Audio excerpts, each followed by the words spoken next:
On railway Lyons നമുക്കൊപ്പം ചേരുന്നു. ലിയോൺസ്, താങ്കൾ നിരന്തരമായി ഈ വിഷയങ്ങളിൽ ഇടപെടുന്ന വ്യക്തിയാണ്.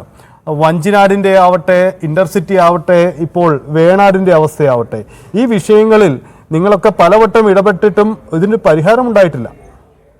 അതെ, ഇത് ശ്രദ്ധയപ്പെടുത്തിയിട്ടില്ലേ?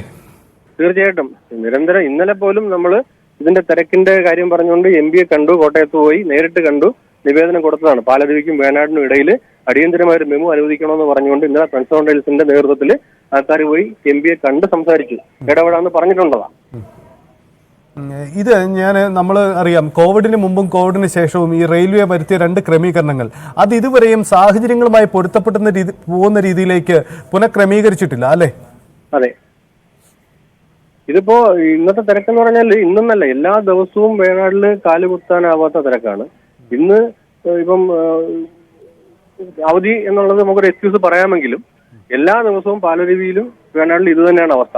അപ്പം ജനറൽ കമ്പാർട്ട്മെന്റുകൾ കുറച്ചു, AC കമ്പാർട്ട്മെന്റുകൾ കൂട്ടി, ഇതൊക്കെയാണ് ഇതിന്റെ പ്രശ്നം. ഈ വന്ദേ ഭാരതൊക്കെ വളരെ വേഗത്തിൽ ചീറിപ്പായുന്ന റൂട്ടുകളാണ്. ഇതിനിടയിലാണ് ഈ സാധാരണക്കാർക്ക് യാത്ര ചെയ്യാൻ സംവിധാനമില്ല എന്നത്. നമുക്കറിയാം, ഏറ്റവും സുരക്ഷിതമായി യാത്ര ചെയ്യാവുന്ന ഒരു സംവിധാനമാണ് റെയിൽവേ. അതുകൊണ്ടാണ് കൂടുതൽ ആളുകൾ അവിടേക്ക് ആശ്രയിക്കുന്നത്. കേരളത്തിൻ്റെ മേഖലകളിൽ ഏറ്റവും അധികം ആളുകൾ നല്ല ലാഭകരമായി നമ്മുടെ ഇവിടുത്തെ സർവീസുകൾ നടക്കുകയും ചെയ്യുന്നുണ്ട്. പക്ഷേ എന്തുകൊണ്ട് കൂടുതൽ ട്രെയിനുകൾ തരുന്നില്ല, കൂടുതൽ ബോഗികൾ അറേഞ്ച് ചെയ്യുന്നില്ല? ഇങ്ങനെ വലിയ വിഷയങ്ങളുണ്ട്. ഇതിൽ ഒരു ശാശ്വത പരിഹാരം പലപ്പോഴും ഇത് റെയിൽവേ ഉദ്യോഗസ്ഥരുടെ ഭാഗത്തുനിന്നുണ്ടാകുന്ന തെറ്റായ ചില തീരുമാനങ്ങൾ ഇത്തരം അവസ്ഥയ്ക്ക് ഇടവെക്കാറുണ്ടോ? അതെ, അവർ യാഥാർത്ഥ്യം മനസ്സിലാക്കുന്നില്ല. അവർക്ക് ഇപ്പം പ്രീമിയം ട്രെയിൻസ് അത് വേണ്ടെന്ന് യാത്രക്കാർ ഒരിക്കലും പറയില്ല. അങ്ങനെയുള്ള ട്രെയിനുകൾ നമുക്ക് ആവശ്യമാണ്. പക്ഷെ ദിവസവും ഈ ട്രെയിനെ ആശ്രയിക്കുന്ന സാധാരണക്കാരായ ആൾക്കാരുണ്ട്. പ്രൈവറ്റ് മേഖലയിൽ ജോലി ചെയ്യുന്നവര്, വിദ്യാർത്ഥികള്, ഗവൺമെന്റ് ഉദ്യോഗസ്ഥര്. ഡിപ്പാർട്ട്മെന്റ് കുറയ്ക്കുകയാണ് ചെയ്തത്. അവർക്ക് കൂടുതൽ സൗകര്യങ്ങൾക്ക് വേണ്ടി ചെയ്യുന്നതിന് പകരമാണ് ഈ വന്ദേ ഭാരത് ട്രെയിനുകൾ തന്നെ ഈ യാത്രക്കാരെ ആശ്രയിക്കുന്ന ഡെയിലി ട്രെയിനുകളെ പിടിച്ചിട്ടിട്ടാണ് പലപ്പോഴും കടത്തുന്നത്. അതിനെതിരെ നമ്മൾ പലതവണ പ്രക്ഷോഭം നടത്തി. ഇതൊന്നും അഡ്രസ് ചെയ്യാൻ റെയിൽവേ തയ്യാറാകുന്നില്ല. അതാണ് അവിടുത്തെ സാഹചര്യം. ഈ പലപ്പോഴും നമ്മുടെ സമയക്രമം, ഉദാഹരണത്തിന് തിരുവനന്തപുരത്തിന് 10 മണിക്ക് മുമ്പായി തലസ്ഥാന നഗരത്തിലേക്ക് എത്തിച്ചേരേണ്ട ട്രെയിൻ അതിൻ്റെ സമയക്രമത്തിൽ മാറ്റം വരുത്തി, അത് പുനഃസ്ഥാപിക്കപ്പെട്ടിട്ടില്ല. അങ്ങനെ ചില പ്രശ്നങ്ങളുണ്ടല്ലോ. അതായത് ഭൗതികമായി ഒന്നും കൂട്ടിച്ചേർക്കേണ്ടതില്ലാതെ പരിഹരിക്കാൻ കഴിയുന്ന ചില വിഷയങ്ങളുണ്ട്.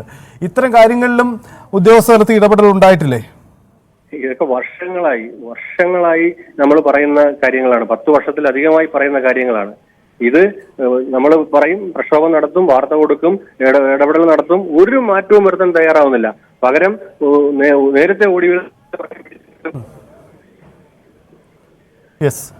ലിയോൺസ് ആണ് വ്യക്തമാക്കിയത്. എന്തായാലും ഈ ഫ്രണ്ട്സ് ഓൺ റെയിൽസ് അടക്കമുള്ള സംഘടനകൾ ഈ വിഷയത്തിൽ നിരന്തരമായി ഇടപെടുന്നതാണ്. പക്ഷേ കേരളത്തിൻ്റെ ദുരിതയാത്ര എന്നതാണ് നമ്മുടെ സാഹചര്യം. ദൃശ്യങ്ങളിൽ കണ്ടതുപോലെ അത്രയധികം ക്ലേശകരമായിട്ടാണ് സാധാരണക്കാർ ദിവസവും ആശ്രയിക്കുന്ന ട്രെയിനുകളുടെ അവസ്ഥ.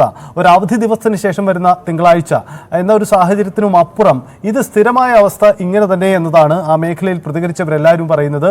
നമ്മുടെ ജനപ്രതിനിധികളുടെ, പ്രത്യേകിച്ച് MP-മാരുടെ ശ്രദ്ധ നിങ്ങൾ ഈ വിഷയത്തിലേക്ക് കൂടി കൊണ്ടുവരണം. കാരണം ജനങ്ങൾ ഏറ്റവും അധികം ആശ്രയിക്കുന്ന മേഖലയാണ്. പുതിയ സ്റ്റോപ്പുകൾ അനുവദിച്ചാൽ മാത്രമല്ല, ഇത്തരം സുരക്ഷിത യാത്ര ഒരുക്കാൻ ഉത്തരവാദിത്തമുണ്ട്. അതിൽ റെയിൽവേക്കും ശ്രദ്ധ ഉണ്ടാവട്ടെ എന്ന കാര്യം കൂടി ശ്രദ്ധയിൽപ്പെടുത്തുന്നു.